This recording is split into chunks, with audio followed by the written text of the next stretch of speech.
Reitero mi saludo, muy buenos días para todos, súper bienvenidos a este club de lectura. Excelente participación de todos estos días, esperemos que la misma dinámica siga surgiendo, siga siendo así como ha venido, ¿cierto? Interacción, reflexiones entre todos.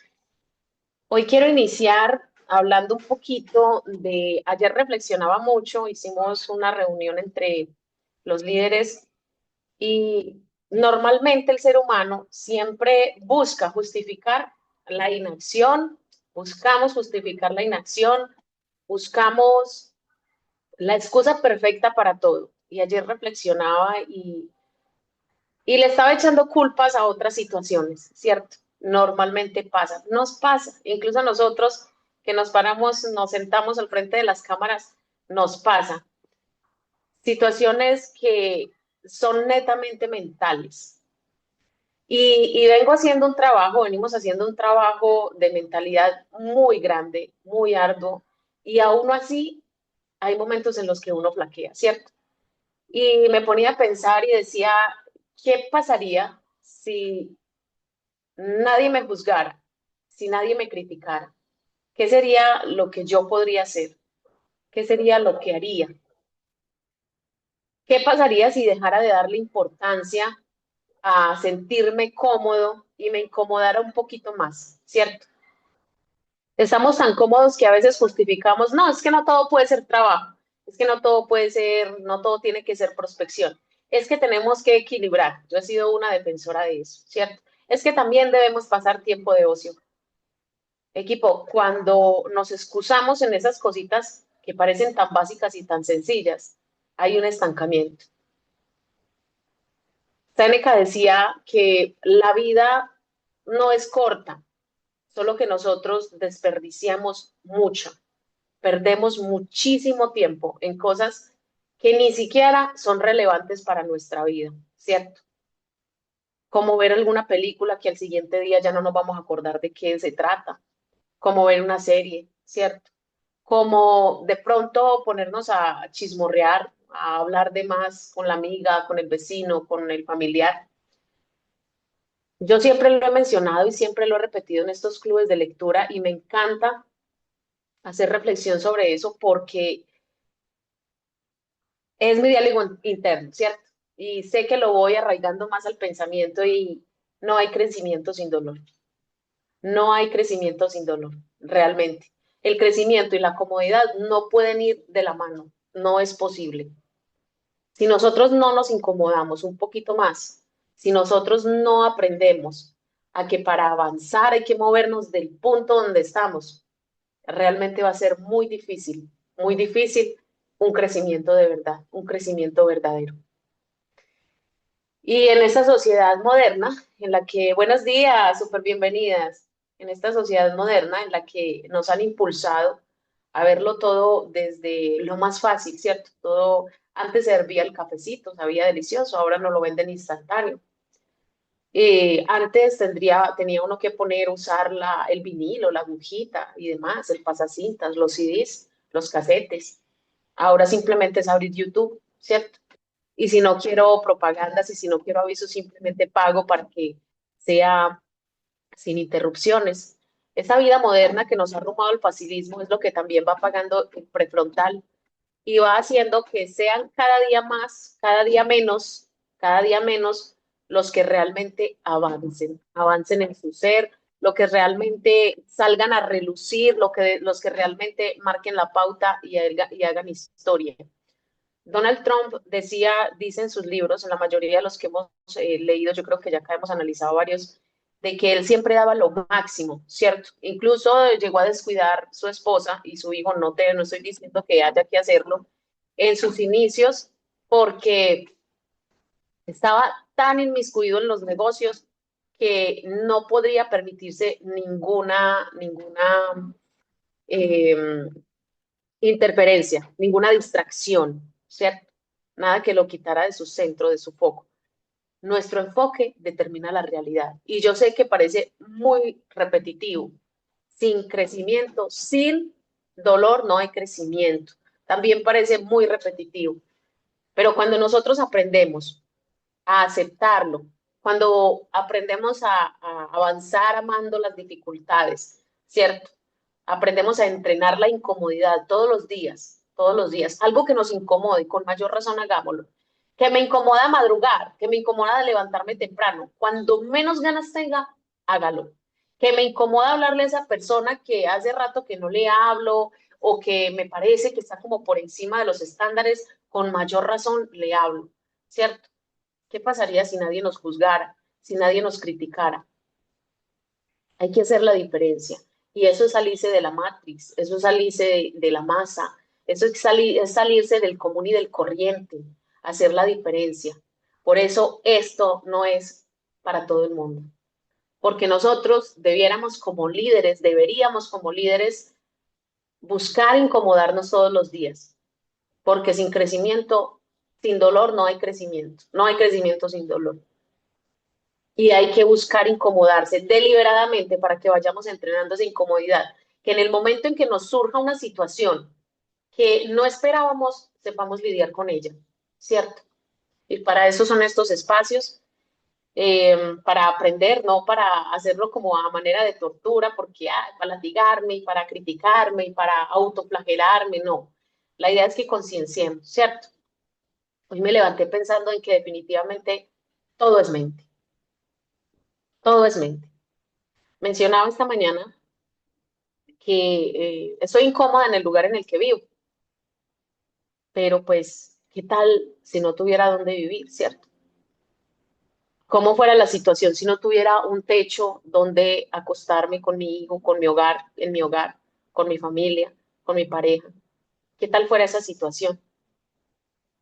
Aprender a querer y valorar lo que tenemos ahora, para que esa sabiduría que nosotros estamos buscando para ser mejores líderes pueda seguir, ¿cierto? Pueda avanzar, avanzando nomás, expandiéndonos siempre, siempre hacia lo mejor, siempre buscando el crecimiento.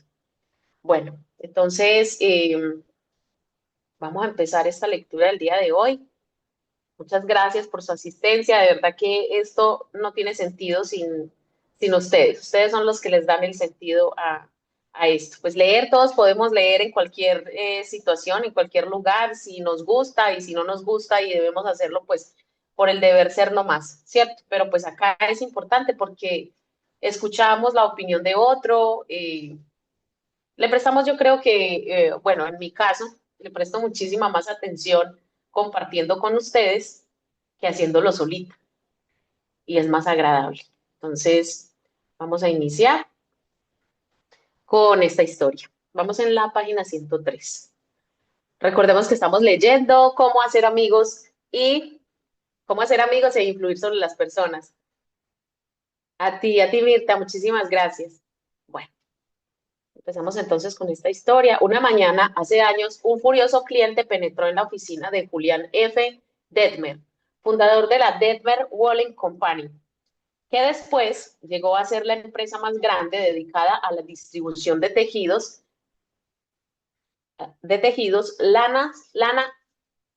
lana a sastrerías. Este hombre, explicaba el señor Detmer, nos debía $15. El cliente lo negaba, pero nosotros sabíamos que estaba errado. Nuestro departamento de crédito insistía pues en que pagara. Después de recibir la cantidad de cartas de ese departamento, hizo su equipaje, viajó hasta Chicago y corrió a mi oficina para informarnos no solamente de que no iba a pagar esa cuenta, sino que jamás irresponsable. Lo veríamos comprar una sola cosa más en la Detmer Wallen Company. Escuché pacientemente todo lo que dijo. Sentí tentaciones de irrumpirlo, como yo que acabo de irrumpir, ¿cierto? Pero comprendí que eso sería una mala política. Lo dejé hablar y pues, lo dejé hablar y hablar, pues hasta que se agotó. Cuando por fin se calmó y pareció de mejor talante, le dije, quiero agradecerle que haya venido a Chicago para decirme esto. Me ha hecho un gran favor, porque si nuestro departamento de crédito lo molesta, es posible que también moleste a otros buenos clientes. Wow. Y tal cosa nos perjudicaría. Mm. Créame, estoy más contento de oír esto que usted de decirlo. My God. Miren que era una situación incómoda, ¿cierto? Yo de una Antepuse y dije, qué irresponsable. Y mire lo que hizo esa persona, ¿cierto? Aquello era lo último que esperaba que le dijera, por supuesto. Pues cuando una persona dice no, no, y uno mire la reacción, ¿cierto? Qué irresponsable. Pero hizo todo lo contrario el que lo atendió. Creo que quedó un poco decepcionado porque había ido a Chicago para decirme unas cuantas verdades y se encontraba con que yo le estaba agradecido en lugar de enojado. Wow. Le aseguré que dejaríamos sin efecto la presunta deuda, porque el cliente era un hombre muy cuidadoso, con una sola cuenta que vigilar, en tanto que nuestros empleados tenían que vigilar miles de cuentas. Por lo tanto, era muy probable que él tuviera razón y nosotros nos equivocáramos. Wow. Le dije que comprendía exactamente su punto de vista y que en su lugar yo habría procedido indudablemente igual que él. Y como no quería comprarnos más mercancías, le recomendé otras fábricas de tejidos. En ocasiones anteriores habíamos almorzado juntos cuando iba a Chicago y esta vez lo invité a almorzar.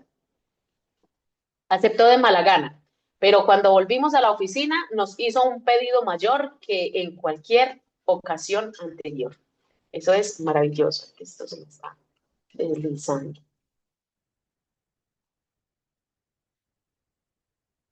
¿Dónde voy?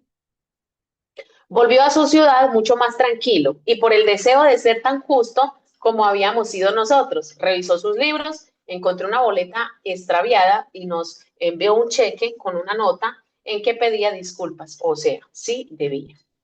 Posteriormente, cuando su mujer le dio un hijito, lo bautizó con el nombre de Denver y siguió siendo amigo y cliente de nuestra casa hasta que murió, 22 años más tarde. ¡Wow! Tremenda reflexión. Tremenda reflexión. Mira que incluso mi reacción de ahorita da mucho que decir, ¿cierto? Qué poco de mentalidad, qué me falta. Hace años, un pobre niño, un inmigrante holandés, lavaba las ventanas de una panadería. Después de ir a la escuela por 50 centavos a la semana y su familia era tan pobre que solía salir todos los días a la calle con una cesta a recoger trozos de carbón caídos en las calles. Aquel niño, Edward Buck, no se educó en las escuelas más que durante 6 años de su vida, pero con el tiempo llegó a ser uno de los más prósperos directores de revistas que ha registrado la historia del periodismo norteamericano. ¿Cómo lo consiguió? La historia es larga, pero se puede referir brevemente la forma en que inició. Se inició por medio de los principios que se recomiendan en este capítulo. Salió de la escuela cuando tenía 13 años para emplearse como cadete de la oficina de la Western Union con un sueldo de $6.25 por semana.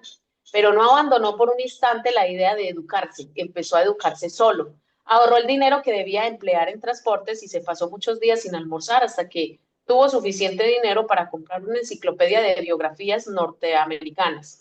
Y entonces hizo una cosa inusitada. Leyó las vidas de hombres famosos y les escribió pidiéndoles información adicional. Era un buen oyente, alentaba a las personas famosas a hablar de sí mismas. Escribió al general James A. Garfield, que era entonces candidato a presidente, y le preguntó si era cierto que había sido peón de remolque en un canal, y Garfield respondió. Escribió al general Grant para inquirir sobre determinada batalla y Grant le envió un mapa dibujado por él, wow, y lo invitó a comer con él y a pasar la noche charlando. Buck tenía entonces 14 años. Escribió a Emerson y lo alentó a hablar de su persona. Este mensajero de la Western Union mantenía bien pronto correspondencia con muchas de las personas más famosas del país. Emerson, Phillips Brooks, Oliver Wendell Holmes, Longfellow, la señora de Abraham Lincoln, Louis May Alcott, el general Sherman y Jefferson Davis. No solamente cruzaba cartas con ellas, sino que tan pronto como obtuvo vacaciones, visitó a muchas de esas personas y fue recibido como un huésped predilecto. Tal experiencia le dio una confianza que fue de valor incalculable para su vida ulterior. Estos hombres y estas mujeres de fama le inculcaron una visión y una ambición que revolucionaría su vida. Y precisamente repetir todo eso solo fue posible por la aplicación de los principios de que hablamos aquí. Isaac F.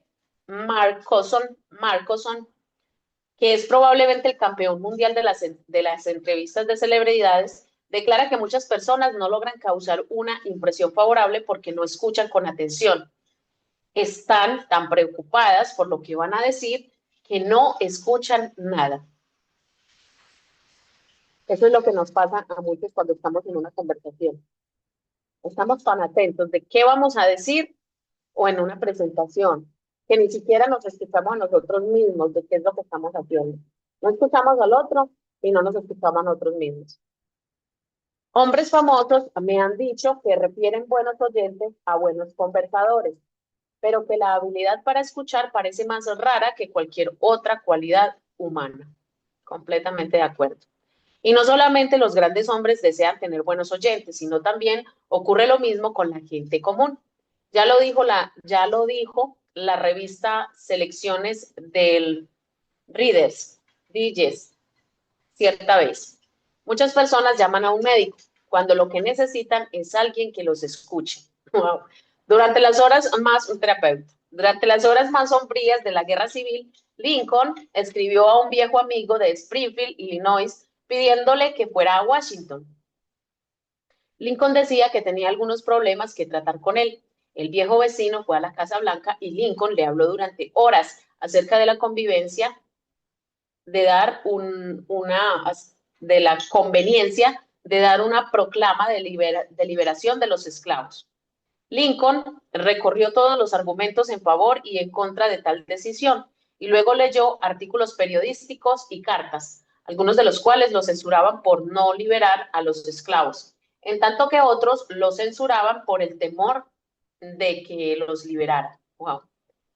Después de hablar y hablar durante horas, Lincoln estrechó la mano de su viejo amigo, se despidió de él y lo envió de regreso a Illinois, sin pedirle siquiera una opinión. Lincoln era el único que había hablado. Esto pareció despejarle la mente, pareció sentirse mucho más a sus anchas después de la conversación. Relataba después el amigo. Lincoln no quería consejo, solo quería un oyente amigo, comprensivo, ante quien volcar sus ideas. Eso es todo lo que nos hace falta cuando nos vemos en dificultades. Eso es frecuentemente lo que quiere el cliente irritado o el empleado insatisfecho o el amigo disgustado. Uno de los más grandes en el arte de escuchar en los tiempos modernos fue el famoso psicólogo Sigmund Freud. Un hombre que conoció a Freud describió su modo de escuchar. Me impresionó tanto que no lo olvidaré jamás. Tenía cualidades que nunca he visto en ningún otro hombre. Yo nunca había visto una atención tan concentrada. Y no se trataba en absoluto de una mirada penetrante y agresiva. Sus ojos eran cálidos y simpáticos. Su voz era grave y bondadosa. Gesticulaba poco, pero la atención que me prestó, su captación de lo que yo decía, aun cuando me expresara mal, eran extraordinarias. Es indescriptible lo que se siente cuando uno es escuchado así. Total. Si quiere usted que la gente lo eluda y se ría de usted apenas le vuelve la espalda y hasta lo desprecie, aquí tiene la receta. Jamás escuche mientras hable los demás. Hable incesantemente de sí mismo. Si se le ocurre una idea cuando su interlocutor está hablando, no lo deje terminar. Es tan vivo como usted. ¿Por qué ha de perder el tiempo escuchando su estúpida charla? Interrúmpalo en medio de una frase. Oh my God. ¿Conoce usted a alguien que proceda así? Yo sí, desgraciadamente. Y lo asombroso es que algunos de ellos figuran destacadamente en la sociedad. Majaderos. Esto es lo que son. Majaderos embriagados por su propio yo, ebrios por la idea de su propia importancia. Le llamaríamos ahora narcisistas, ¿cierto? La persona que solo habla de sí, solo piensa de sí, y la persona que solo piensa en sí mismo Dice el doctor Nicholas Murray Butler, presidente de la Universidad de Columbia, carece de toda educación. No es educado, dice el doctor Butler, por mucha instrucción que tenga. Wow, no es educado por mucha instrucción que tenga. ¿Conocen personas así? De manera que si aspira usted a ser un buen conversador, sea un oyente atento. Para ser interesante hay que ser interesante. Pregunte cosas que su interlocutor se complacerá en responder. Atiéndalo a hablar de sí mismo, aliéntelo a hablar de sí mismo y de sus experiencias. Recuerde que la persona con quien habla usted está 100 veces más interesada en sí misma y en sus necesidades y sus problemas que en usted y sus problemas. Su dolor de muelas le importa más que una epidemia que mate a 1 millón de personas en China. Un forúnculo en el cuello significa para él una catástrofe mayor que 40 terremotos en África. Piense en eso la próxima vez que inicie una conversación. Regla 4. Sea un buen oyente. Anime a los demás a que hablen de sí mismos. ¿Alguna reflexión, equipo? Anímense. 5. ¿Cómo interesar a la gente? Todos los que visitaron a Teodoro Roosevelt en Oyster Bay quedaron asombrados por la profundidad y la diversidad de sus conocimientos. Fuese un banquero o un soldado de caballería, un político de Nueva York o un diplomático quien lo visitaba, Roosevelt sabía de qué hablar. ¿Cómo lo lograba? Muy sencilla es la respuesta. Siempre que Roosevelt esperaba a un visitante, se quedaba hasta muy tarde la noche anterior a su llegada, instruyéndose en el tema sobre el cual sabía que se interesaba particularmente el huésped esperado. Roosevelt, porque Roosevelt no ignoraba cómo los grandes líderes que el camino real, como los grandes líderes, porque Roosevelt no ignoraba, como los grandes líderes, que el camino real hasta el corazón es hablarle de las cosas que más preciadas le son. Un cordial William Lyon Phillips, ensayista y profesor de literatura en Yale, aprendió esta lección al comenzar la vida. Cuando tenía 8 años y me encontraba un fin de semana de visita en casa de mi tía Libby Lindley en Stanford sobre el Housatonic, escribe Phillips en su ensayo sobre Human Nature. Llegó una noche un hombre maduro y después de una cortés escaramuza verbal con mi tía volcó su atención en mí. Por aquel entonces me entusiasmaban los botes y los barcos y el visitante trató este tema de una manera que me pareció sumamente interesante. Cuando se retiró hablé de él con entusiasmo. ¡Qué hombre! Y cómo se interesaba por la navegación. Mi tía me informó que era un abogado de Nueva York y no tenía interés alguno en botes ni en barcos. Pero, ¿por qué no hizo más que hablar de botes? Porque es un caballero, respondió mi tía. Advirtió que te interesaban los botes y habló de las cosas que sabía te interesarían y agradarían. Quiso hacerse agradable. Buenos días, Oscar, bienvenido. Nunca olvide Gracias. nunca olvide las palabras de mi tía. Al escribir este capítulo tengo a la vista una carta de Edward Lee Shalif, quien se dedicó activamente a la obra de los Boy Scouts. Un día comprobé que necesitaba un favor. Se estaba por realizar una gran convención de Boy Scouts en Europa y quería que el presidente de una de las más grandes empresas del país pagara los gastos de viaje de uno de nuestros niños. Afortunadamente, poco antes de ir a ver a este hombre, supe que había extendido un cheque por $1 millón y que después de pagado y cancelado le había sido devuelto para que lo pusiera en un marco. Lo primero que hice cuando entré a su despacho fue pedirle que me mostrara ese cheque, un cheque por $1 millón. Le dije que no sabía de otra persona que hubiera extendido un cheque por esa suma y que quería contar a mis niños que había visto un cheque por 1 millón. Me lo mostró de buena gana y lo admiré y le pedí que me dijera cómo había llegado a extenderlo. Ya habrá notado usted, ¿verdad? que el señor Khalif no empezó a hablar de los Boy Scouts, ni de la conversación, ni de la convención en Europa, ni de lo que él quería. Habló sobre lo que le interesaba al interlocutor. Veamos el resultado. Por fin, el hombre a quien entrevistaba me dijo, ahora que recuerdo, ¿para qué vino a verme?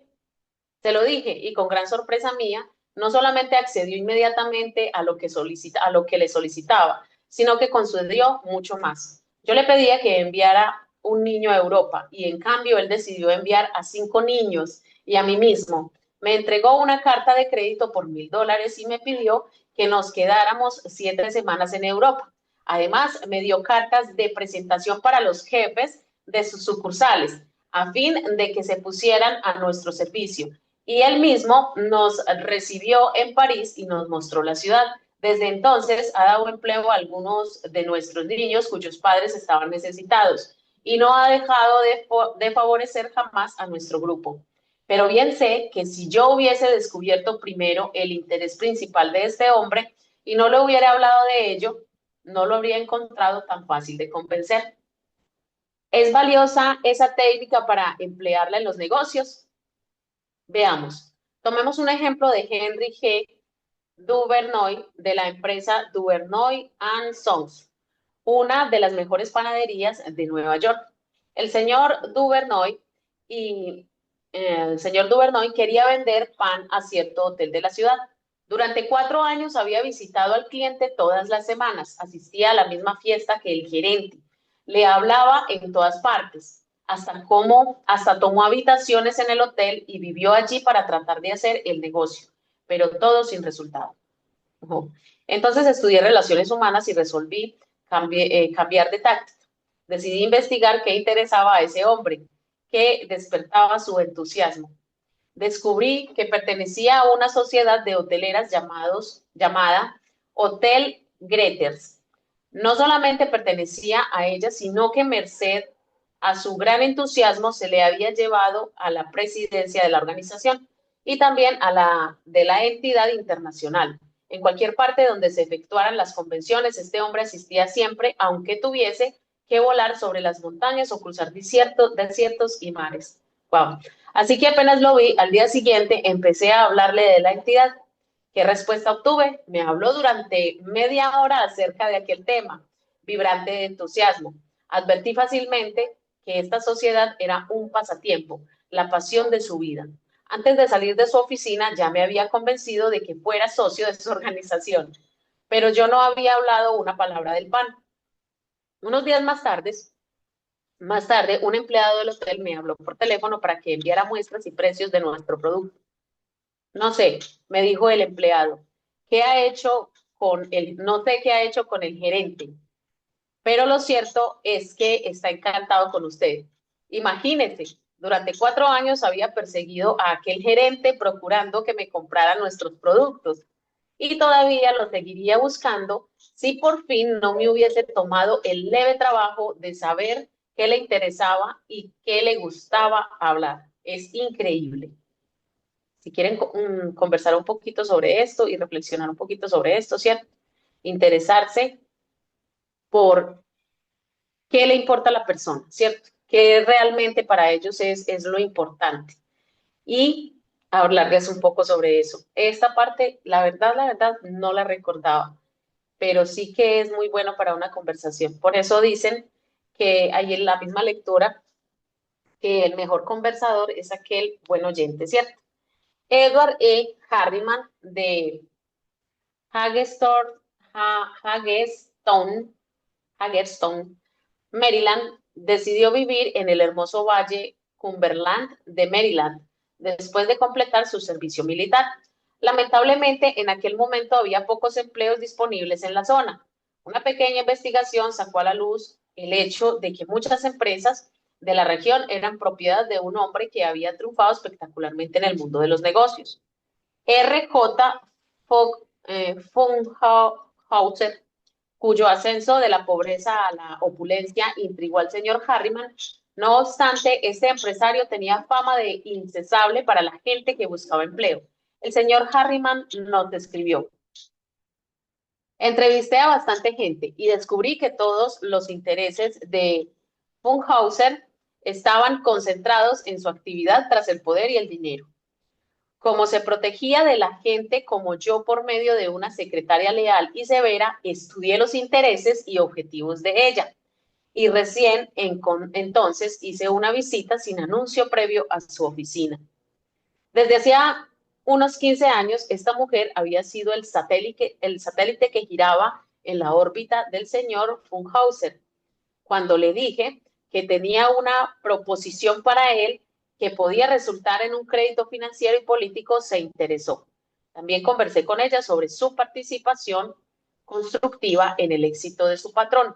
Después de esta conversación, me concedió una cita con Funkhauser.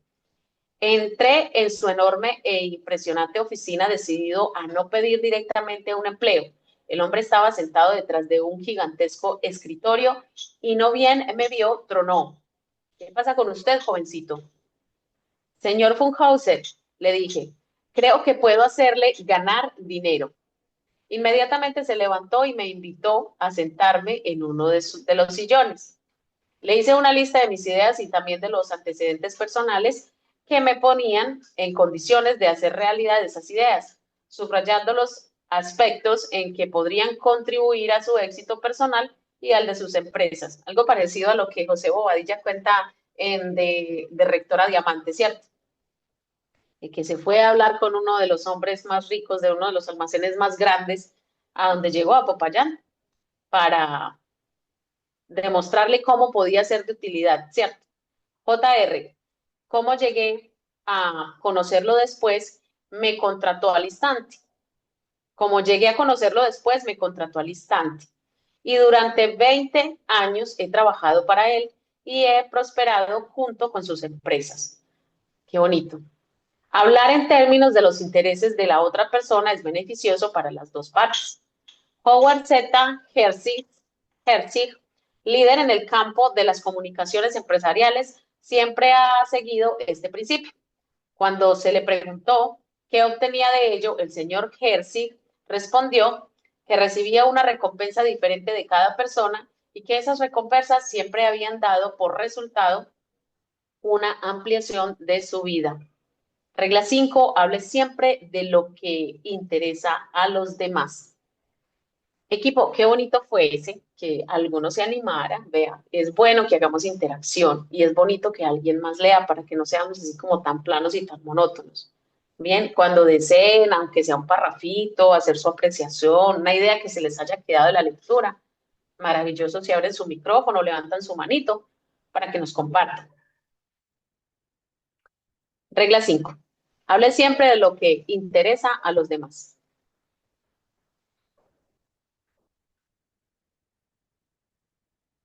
6. ¿Cómo hacerse agradable ante las personas instantáneamente? Estaba yo en una cola esperando registrar una carta en la oficina de correos en la calle 33 y la Octava Avenida en Nueva York.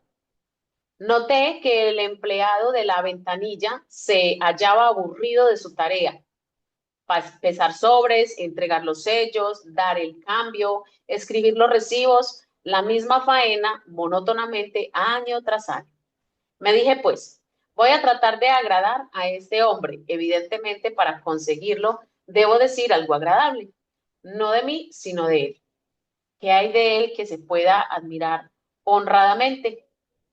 A veces es difícil responder a esto, especialmente cuando se trata de extraños, pero en este caso me resultó fácil. Instantáneamente vi algo que no pude menos que admirar sobremanera. Mientras el empleado pesaba mi sobre, exclamé con entusiasmo, ¿cuánto me gustaría tener el cabello como usted? Alzó la mirada, sorprendido, pero con una gran sonrisa.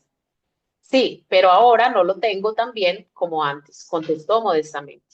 Le aseguré que si bien podía haber perdido algo de su gloria pristina, era de todos modos un cabello magnífico. Quedó inmensamente complacido. Conversamos agradablemente un rato y su última frase fue, mucha gente ha admirado mi cabello. Apuesto a que aquel hombre fue a almorzar encantado de la vida. Apuesto a que fue a su casa y contó el episodio a su esposa. Apuesto a que se miró en un espejo y se dijo, es un cabello muy hermoso. Una vez relaté este episodio en público y un hombre me preguntó, ¿qué quería usted de aquel empleado? ¿Qué quería yo de él? Si somos tan despreciables por egoístas que no podemos irradiar algo de felicidad y rendir un elogio honrado sin tratar de obtener algo en cambio. Si nuestras almas son de tal pequeñez, iremos al fracaso, a un fracaso merecido. Como cuando bueno, me pasa. Y eso es algo que no se debe hacer, ¿cierto? Un abracito, mamá te amo, a ver, ¿qué está buscando ya? ¿Qué quiere, cierto? A veces eso es tan genuino, tan amoroso, tan bonito, y siempre estamos como a la defensiva, siempre estamos como que así me pasaba con mi mamá. Esas son partes de las cositas que hay que dejar de lado, ¿cierto? Eh, mamá, te amo, un abrazo, ay, esta ya que está buscando, ¿qué quiere, cierto? Eso pasa, suele suceder.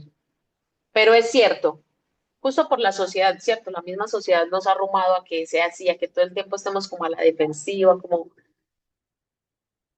Pero es cierto, yo quería algo de aquel empleado, quería algo inapreciable y lo obtuve. Obtuve la sensación de haber hecho algo por él, ah, qué bonito, sin que él pudiera hacer nada en pago. Esa es una sensación que resplandece en el recuerdo mucho más tiempo después de transcurrido el incidente. Hay una ley de suma importancia en la conducta humana. Si obedecemos esa ley, casi nunca nos veremos en aprietos. Si la obedecemos, obtendremos incontables amigos y constante felicidad. Pero en cuanto quebrantamos esa ley, nos veremos en interminables dificultades. La ley es esta. Trate siempre de que la otra persona se sienta importante. Trate siempre de que la otra persona se sienta importante. Y esto es una frase que nosotros como líderes tenemos que enmarcar, ¿cierto? A veces estamos como en el afán, en ese afán tan grande que ni siquiera nos interesamos realmente por la otra persona, ni nos interesamos en hacerle sentir bien, ¿cierto? Solamente estamos ahí como queremos mostrarle, queremos decirle, queremos contarle y no le damos espacio a la otra persona que realmente nos diga qué es lo que realmente les interesa, ¿cierto?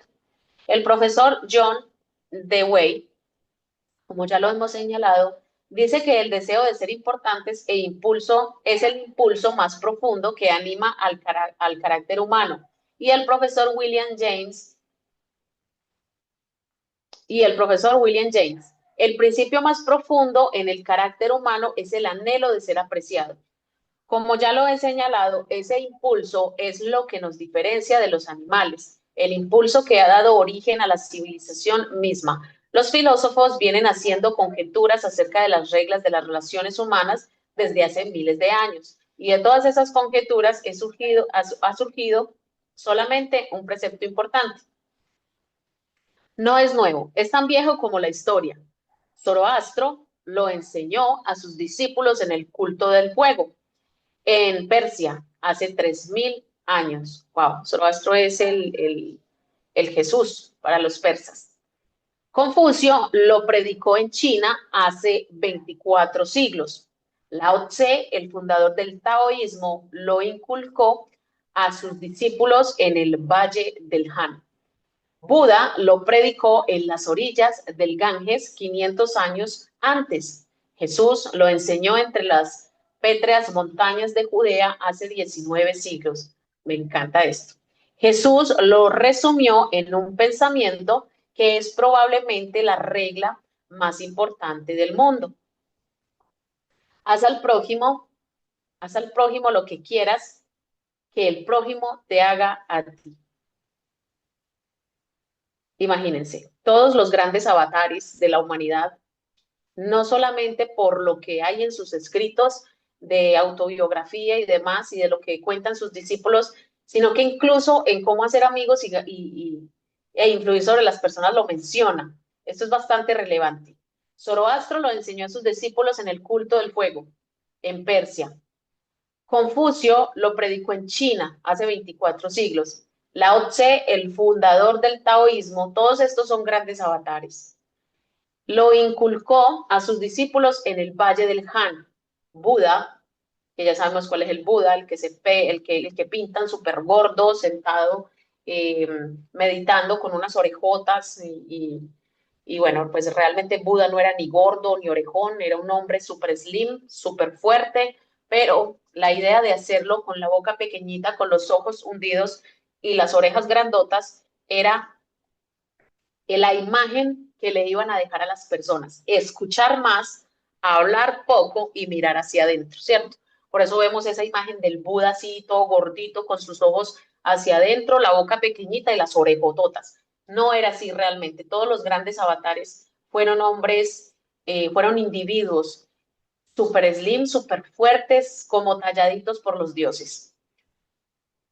Buda lo predicó en las orillas del Ganges 500 años antes. Jesús lo enseñó entre las pétreas montañas de Judea hace 19 siglos. Jesús lo resumió en el pensamiento que es probablemente la regla más importante del mundo. Haz al prójimo lo que quieras que el prójimo te haga a ti. Usted quiere la aprobación de todos aquellos con quienes entra en contacto. Quiere que se reconozcan sus méritos. Quiere tener la sensación de su importancia en su pequeño mundo. No quiere escuchar adulaciones baratas sin sinceridad, pero anhela una sincera apreciación. Quiere que sus amigos y allegados sean, como dijo Charles Schwab, calurosos en su aprobación y generosos en su elogio. No todos lo deseamos. Obedezcamos, pues, la regla de oro y demos a los otros lo que queremos que ellos nos den. ¿Cuándo? ¿Dónde? ¿Cómo? La respuesta es siempre, en todas partes. Wow, esto es algo para adoptar siempre, siempre. Si nosotros queremos que el otro nos apruebe, pues primero nosotros tenemos que ver que le vamos a aprobar a él, ¿cierto? Si nosotros queremos que alguien nos escuche, pues primero tenemos que escucharlo a él y ver cuáles son las cosas de importancia para su vida. David Smith de Eau Claire, Wisconsin, contó en una de nuestras clases cómo manejó una situación delicada cuando le pidieron que se hiciera cargo del puesto de refrescos en un concierto de caridad.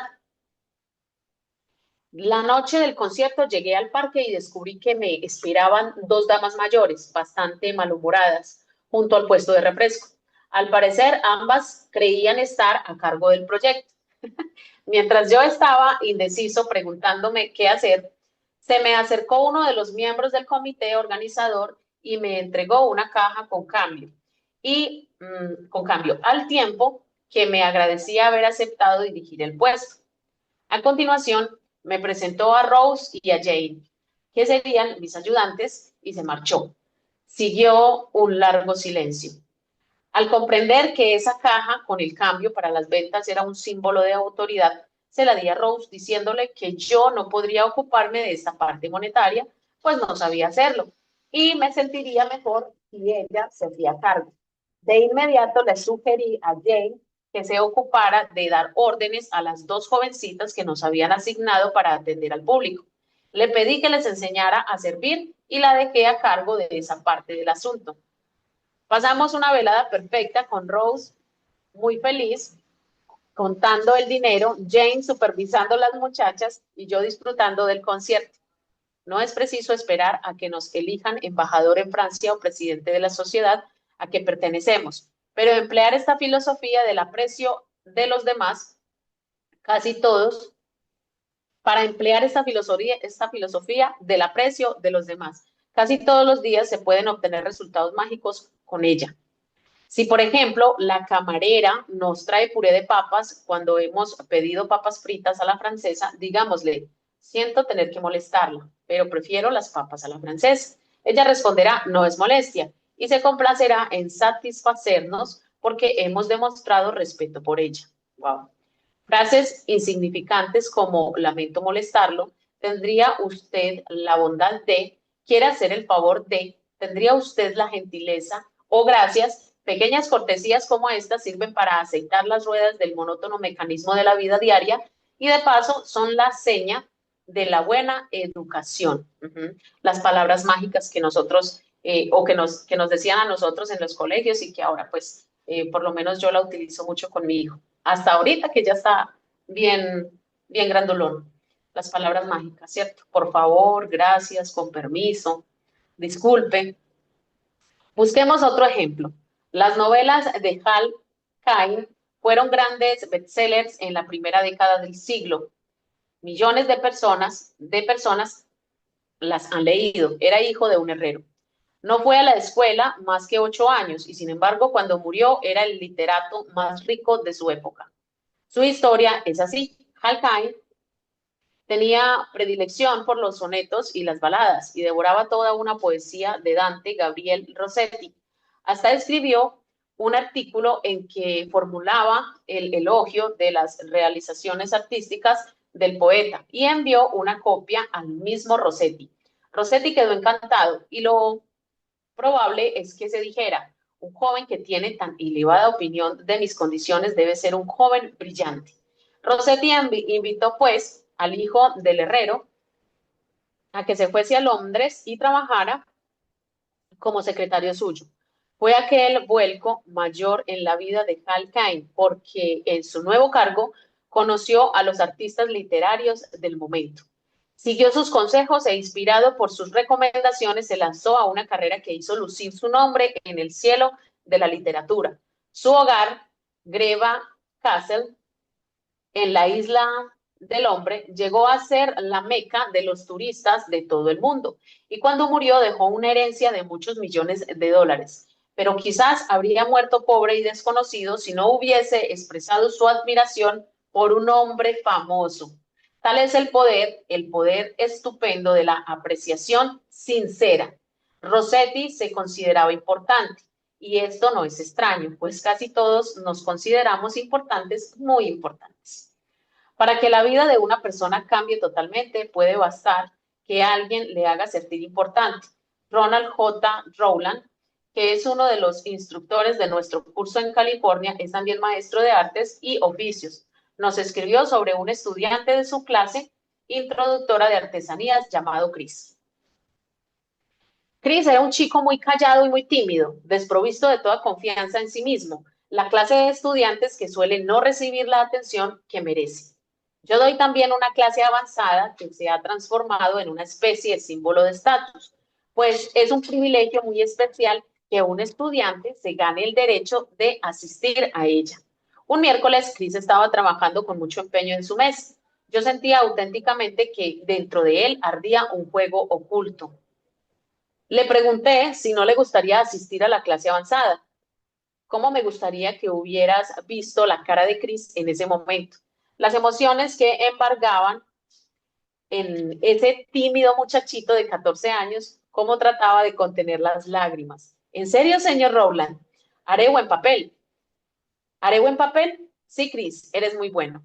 En ese momento tuve que alejarme porque sentía lágrimas en mis propios ojos. Cuando Chris salió de la clase ese día, parecía 10 centímetros más alto. Me miró con ojos brillantes y me dijo con voz firme, gracias, señor Rowland. Chris me enseñó una lección que no olvidaré nunca, que en todos nosotros existe un deseo profundo de sentirnos importantes. Para ayudarme a no olvidarlo nunca, hice un cartel que dice, eres importante. Tengo ese cartel colgado en el aula, donde todos lo vean, para recordarme a mí mismo que cada uno de los estudiantes que tengo enfrente que tengo enfrente es igualmente importante. Wow. Es espectacular y maravilloso lo que nos develan todas estas lecturas. Equipo, están muy callados. Empezamos a compartir a ver qué se nos queda de esta lectura. ¿Qué se nos queda así súper, súper importante? Mirta, Piedad, Merle, Irene, Oscar. A ver, ¿quién puede abrir su micrófono y contarnos? Mireya, hacía rato que no te veía. Bienvenida. Andrea, Juan Carlos, Omaira. Buenos días, Viviana, buenos días, equipo. Bueno, la lectura del día de hoy, pues, va todo muy inmerso en el mismo título, ¿no? Eh, lo importante para nosotros como personas, y lo ha descrito en la lectura Viviana, y lo ha explicado en las partes que intervienen, reflexionando frente a lo que va leyendo, la importancia de uno en el entorno, hacer amigos, incluso con la misma familia, como personas, es mirar el trato, y vuelvo y recojo todo lo que hemos venido escuchando de tratar bien, de ser responsables, disciplinados, porque en la medida que nosotros demos, yo siempre he dicho que uno enseña con el ejemplo, y ustedes lo que dan, tiene que estar dispuesto a recibir. Por eso uno siempre dice que uno recibe el doble de lo que da, y eso es cierto. Yo creo que cada uno en circunstancias de la vida lo hemos vivido. Esas son cosas, experiencias que uno ha vivido en el entorno familiar, en el entorno personal, en el entorno laboral. Entonces, este libro todo lo condensa en que seamos mejores seres de luz, porque en esa medida nuestra convivencia, nuestra vida va a ser más fácil llevarla. Es la enseñanza que hasta ahora me deja con los capítulos que Viviana ha leído y reflexionado, porque pues el ejercicio me parece interesante en la medida que así los interlocutores no participemos. Viviana va como analizando, haciendo un análisis de las cosas como llamativas, interesantes de la lectura. Muchas gracias nuevamente, Viviana. La verdad que no me dejo de repetir y darle las gracias, porque es un gran ejercicio al que no me pierdo después de que tenga la posibilidad de tiempo. Hay veces que me conecto y no puedo de pronto intervenir porque estoy en una audiencia o estoy en oficinas públicas donde no puedo, pero no me pierdo cuando sea la escucha. Que Dios me la bendiga y que siga con esa actitud para nosotros.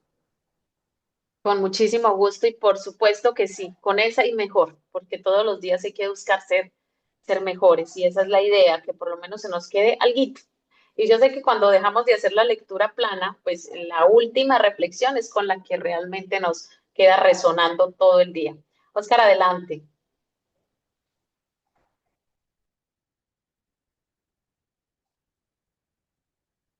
Oscar, ¿se te levantó la manito o vamos a hacer una participación?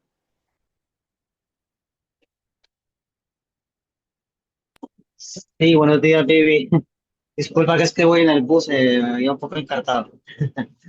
Ya. Bueno, sí, de hecho, pues este gran libro enseña que uno debe enfocarse en el interés de la otra persona, ¿no? Y sobre todo que uno debe ser un buen servidor, ¿no? Que uno en esta vida está para servir. Y de hecho también hay una parte que narra también, bueno, no hemos llegado ahí, pero que me gusta mucho, de un gran empresario que nunca saludaba a nunca llegaba a saludar a sus empleados, ¿no? Pasaba derecho y pasaba de mala cara, ¿no? Y narra que comenzando a saludar y comenzando a conocer a sus empleados, en cuestión de poco tiempo, sus ganancias se triplicaron. O sea, esto, digamos, es toda una consecuencia, el dinero viene de consecuencia. Porque así como dice también la magia de pensar en grande, eh, el dinero es una consecuencia de las buenas acciones también, de ser de ser un buen servidor.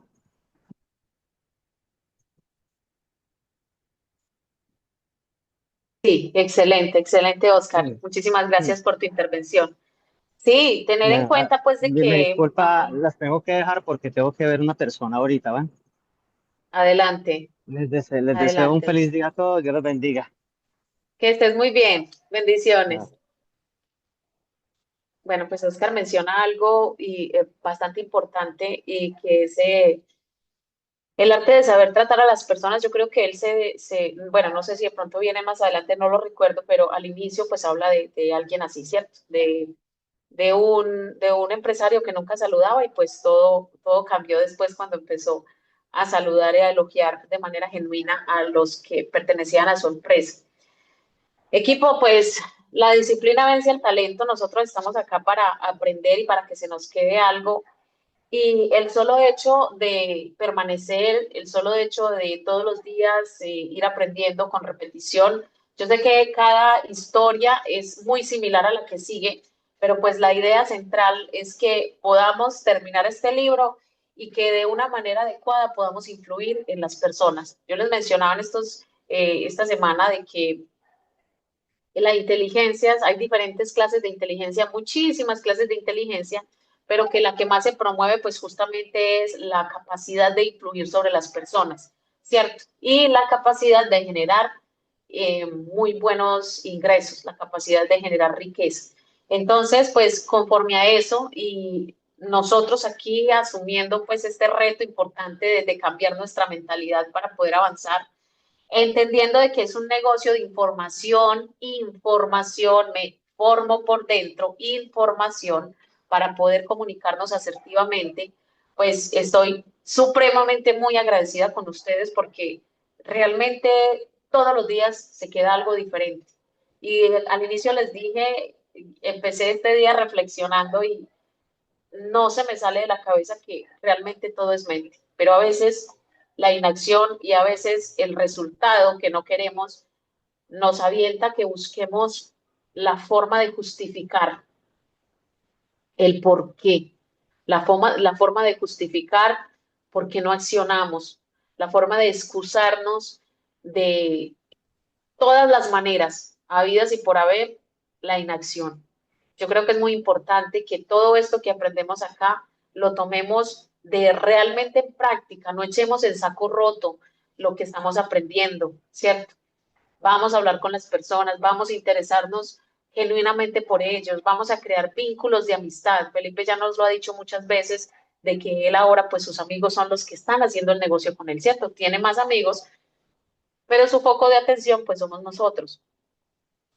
Igualmente, cuando inicié, mencionamos una frase de Séneca que es que la vida no es corta, sino que la desperdiciamos en muchísimas cosas que realmente no nos aportan. Estos espacios son muy importantes, equipo, son muy importantes. Y créanme que cuando nosotros por naturaleza repetimos, por naturaleza aprendemos. Así seamos muy repetitivos. Recordemos entonces buenos valores, recordemos el arte de la paz, ser pacientes, recordemos que todo trae una consecuencia, todos nuestros actos, y que conforme a lo que nosotros estamos buscando ahora y la acción correcta nos va a dar esos resultados que estamos buscando, ¿cierto? Entonces, pues súper agradecidas con ustedes. No sé si Felipe ya esté con nosotros. Buenos Eh, días. Buenos días, Felipe. Sí, líderes. Muy buenos días. Muchas gracias, Vivi. No, efectivamente, lo que dices es muy, muy valioso, Vivi. Y pues, para todos los que están conectados o viendo el video, les quiero decir que cuando nosotros entramos a este camino, a este proceso, pues, la verdad es que sí tomamos decisiones y tenemos que tomar decisiones muy radicales o muy, digamos, muy profundas para tener la capacidad, porque yo le digo capacidad, de alejarse de las personas que te ponen como el dedito así encima para que no crezcas, de poderte alejar de personas que te dicen cosas que te fastidian y que no te dejen crecer. Porque hay gente que te pueden decir cosas que te fastidian, pero hay cosas que fastidian, pero son para crecer. Entonces hay que aprender a diferenciar eso. Porque si uno desde el capricho dice, ay, es que me fastidia lo que me dice tal persona, ¿cierto? Si desde el capricho nos ponemos a ver las cosas, pues con capricho ya sabemos que uno se mantiene pobre toda la vida o se queda en una vida conformista. No hay que verlo desde el capricho. Si lo que me estás diciendo me incomoda, pero me hace crecer, eso es algo bienvenido, es algo que me sirve, que me aporta. Pero hay gente afuera que te dice cosas para fastidiarte y aparte de eso es para hundirte. O sea, te hablan negativo, te critican y te critican tu negocio y te dicen que no lo hagas. Y la ambivalencia existe y existen las familias y existen los amigos.